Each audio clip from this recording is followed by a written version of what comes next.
തരമാറ്റിലാണെങ്കിൽ നമുക്ക് കാണാനായിട്ട് കഴിയുക, മുത്തശ്ശൻ്റെ മുൻപിലേക്ക് നന്ദുവുമായിട്ട് അനി കടന്നു വരികയാണ്.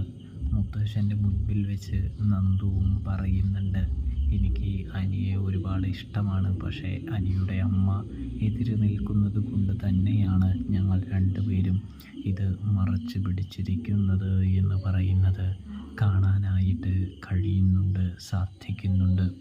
എന്തിനാ മോളെ ഇത് മറച്ചു പിടിക്കുന്നത്?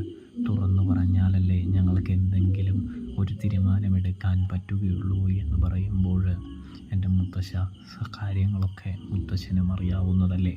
വലിയ പ്രശ്നങ്ങളാണ്, വലിയ വെല്ലുവിളികളാണ് ഞങ്ങൾ നേരിട്ട് കൊണ്ടിരിക്കുന്നത്. അതൊക്കെ തരണം ചെയ്ത് ഇവിടെ എത്തിയിട്ടേയുള്ളൂ. ഇപ്പോഴത്തെ അടുത്ത വെല്ലുവിളി വന്നു, അതിനെയും ഏതാണ്ട് കഷ്ടിച്ച് തരണം ചെയ്തു.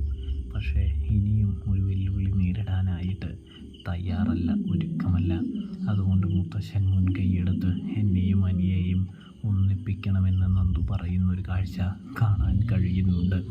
മോളെ, മുത്തശ്ശൻ പരമാവധി ശ്രമിക്കാമെന്ന് പറയുന്നു. ഇവൻ്റെ അമ്മയെ പറഞ്ഞു മനസ്സിലാക്കാനാണ് കൂടുതൽ പാട്. നിൻ്റെ അമ്മയും അച്ഛനും ഞാൻ പറഞ്ഞാൽ കേൾക്കുമെന്ന് എനിക്കറിയാം, പക്ഷേ ഇവൻ്റെ അമ്മ, അതൊരു വലിയ കഷ്ടം തന്നെയാണ്, അതൊരു വലിയ കടമ്പ തന്നെയാണ് മോളെ എന്ന് പറയുന്നത് കാണാൻ കഴിയുന്നു. കൂട്ടുകാരെ, പ്രേക്ഷകർ